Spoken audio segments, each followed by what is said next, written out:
This week, we're talking about why bother mindset versus why not mindset. You are listening to Love Your Job Before You Leave It, the podcast for ambitious, high-achieving women who are ready to stop feeling stressed about work and kiss burnout goodbye forever. Whether you're starting a business or staying in your day job, this show will give you the coaching and guidance you need to start loving your work today. Here's your host, career coach Corey Lynn. Hello, hello, hello. Happy Wednesday. I hope you're having a marvelous week. And if it's not marvelous, I hope it's at least like amusing and interesting. And if it's not that, I hope that you're at least able to be having a yummy, loving, supportive relationship with yourself while it's not amusing or marvelous. I myself am not having my most marvelous week ever, and I'm trying to allow what is marvelous to be marvelous, and I'm trying to stay amused, and I'm also just trying to lovingly be there with myself because a lot of things feel difficult. And that's because we had our house fumigated and it was delayed. And so we've been out of our house for a long time. The prep for the fumigation felt very taxing. We had to take all of our plants out. Did you know that you can't have any living thing in your house while it's fumigated? I mean, it makes sense if you think about it, but that means all houseplants have to go, all your food, including everything in your freezer, your fridge, your pantry, all your other beverages like wine, liquor. Technically, I think if it's in a super duper sealed container, it can stay, but I was not trying to risk it. So I just took everything out. And that was a lot of prep work. And plus you have to find places to put it. So we're calling our friends hey, can I put all my wine at your house? Can it fit in your wine fridge or your regular fridge? Or because I don't think you're supposed to put it in and then take it back out of the wine fridge. And we are people who have not just a freezer, but we also have a second freezer. And we like to stock up on groceries. So then I was oh, how many of these groceries from the deep freeze can we eat before we do this? And then, we had to move the rest of them. And then, like I said, we were late getting back in our house because there was a delay during the fumigation. So we had actually scheduled to be out of town when we got back in town on Saturday, thinking we'd get back in the house on Saturday, but then there was a delay. So we didn't get back in the house till today, which for you is Wednesday, but for me is Tuesday. And so we were staying at a friend's and then staying in a neighbor's Airbnb. And it's just, I'm very much a home person. I really like to be in my own space and have all my little things that I'm used to having around. And so it's been kind of challenging to not be able to be home, but I'm home now and I'm very happy about it. There's of course now a lot of, putting things back together. We have to go collect all the house plants. We have to go collect all the groceries. So it's going to be some more work to get it all put back together, but I'm very happy to be home and I'm finding ways to be kind and supportive to myself as I, go through the things that are not my most favorite.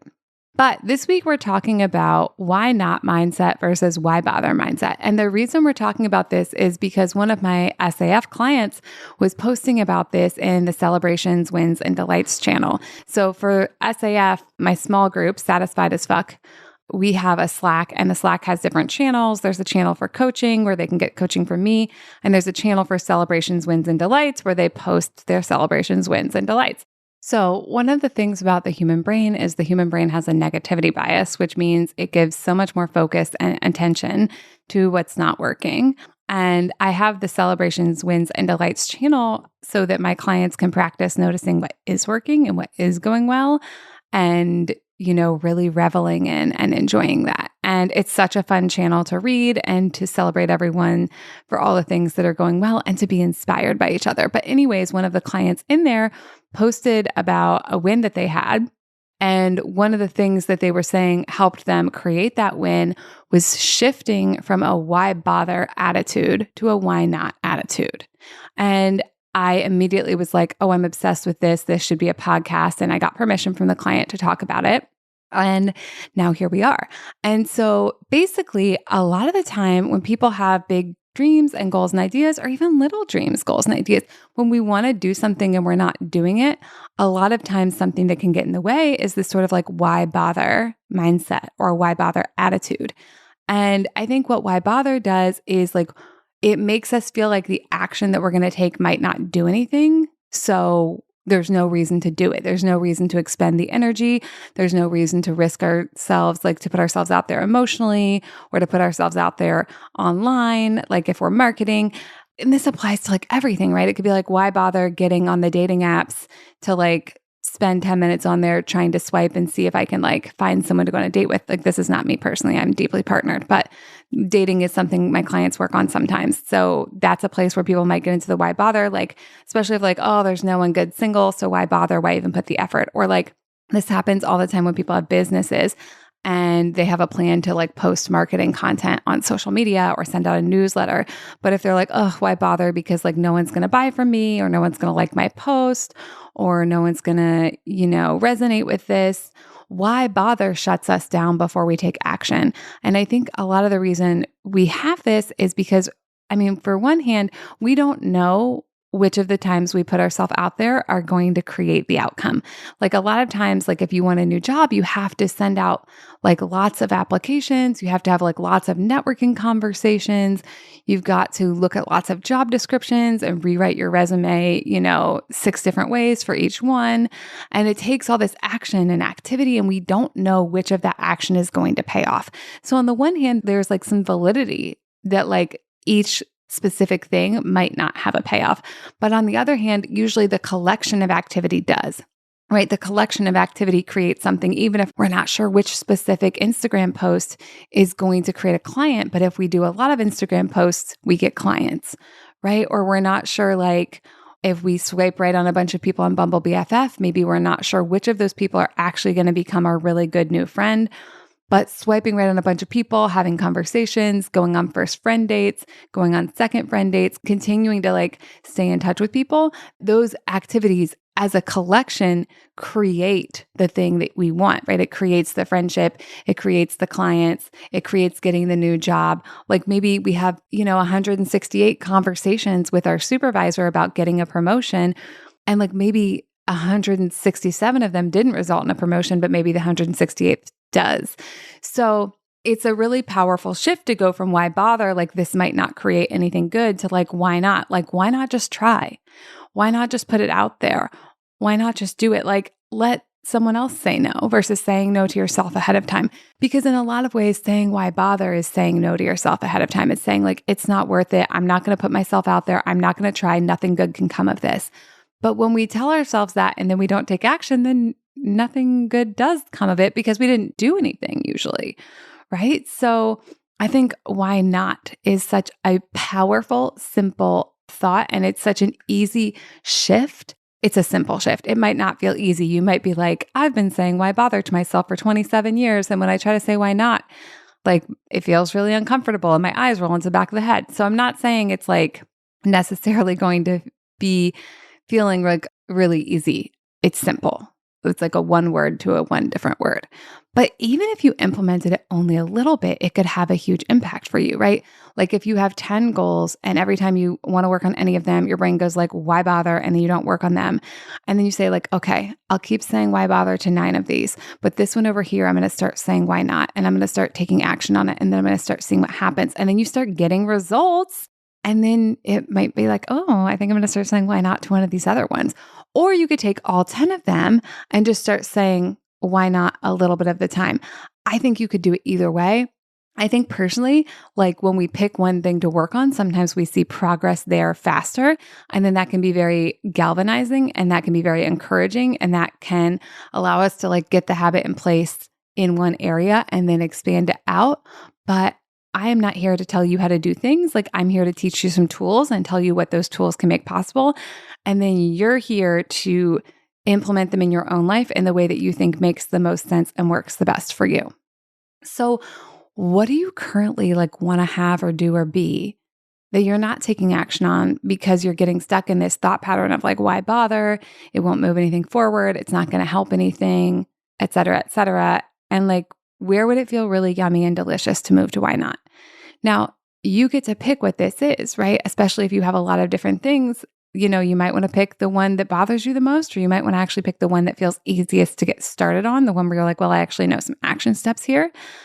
And then as you shift from why bother to why not, other things may come up. This actually happens a lot in coaching, where we begin to like kind of pick apart a thought pattern that's blocking us, and then we discover other obstacles. So it's okay if you do that and then that happens. But then for every obstacle that comes up, it's just like, well, how do I navigate this? And how do I navigate this from the assumption that there is a way to navigate this and that navigating it is worth it, right? Because that's really what this is about at the end of the day. Why bother is it's not possible. It will be too hard. It's not worth the effort. It'll never happen for me. And why not is saying, maybe something magical could happen. Maybe something could move forward on this. Maybe I can figure it out. Maybe I can learn something. Maybe even if this isn't successful, like I can get better at it. So I've talked, I think, before on the podcast about my country dancing obsession. And when I first started country dancing, I was very, very bad at it. I just really loved it. So it didn't stop me. I didn't have why bother with it. I was just obsessed with it immediately. And I wanted to do it even if I never got better. But I think it could be a good example where like I started something and it was joyful, but like if I had been spending more time in my brain about like, well, I'm never going to get better, I might have gotten into that why bother headspace. But somehow, magically, miraculously with that, I immediately was in like a why not? Like, oh, this brings me joy. Why not just do it? And then I did get better. Right. So I love that example as just proof that like, even when we don't believe in something, it can still happen for us sort of by accident and a surprise, like when we keep showing up anyways. And so I just wonder what would be possible for you. What do you want to have in your life that you don't have that you could get access to via switching from why bother to why not? Like, could you get more clients? Could you get more revenue? Could you get a new job? Could you change industries? Could you finally ask out like that hot person you see at the farmer's market or wherever, right? Could you have some really wonderful new local friendships that you build? Could you, change like the fashion of your entire closet from how you've been dressing for 20 years to like some kind of new vision you have for yourself and your aesthetic? What could change? And like anything could change. So it's not even what could change. It's what would be delicious for you to change. What are you like ready to stop feeling like, cynical, like why bother? It's never going to work about. And what are you ready to feel like, ooh, okay, like, vulnerable, but like maybe this could be something different and that could be really exciting. Whatever that is, apply this teaching to it.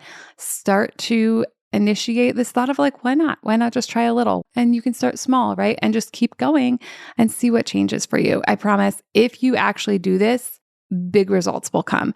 Even if they're like little tiny results, it's going to feel so incredibly powerful to realize that you're not stuck and trapped in the why bother mindset and that you can change that and that you can change pretty much anything in your life that you actually want to change. And listen, this is not always the easiest thing to do on your own. Like you can do it on your own, but I think it's so much more fun to do in coaching, either with a one-on-one coach or in a small group where you can be inspired by all the people in the group as well. And I do have spaces for some new one-on-one clients. And the next round of Satisfied as Fuck small group is going to be starting in the fall very soon. And I would love to have you join us, or I would love to have you work with me one-on-one if you would like more of like a private custom coaching package. So if you would like to have a conversation about that, scoot on over to my website and sign up for a consult call and let's talk about it. I want to help you get more of what you want in life. I want to help you create a life and career that's wildly satisfying and delicious just for you. All right, that's what I have for y'all this week. Have a wonderful week and I'll talk to you next time. Bye. Thank you for listening to Love Your Job Before You Leave It. We'll have another episode for you next week. And in the meantime, if you're feeling super fired up, head on over to CoreyLynn.com for more guidance and resources.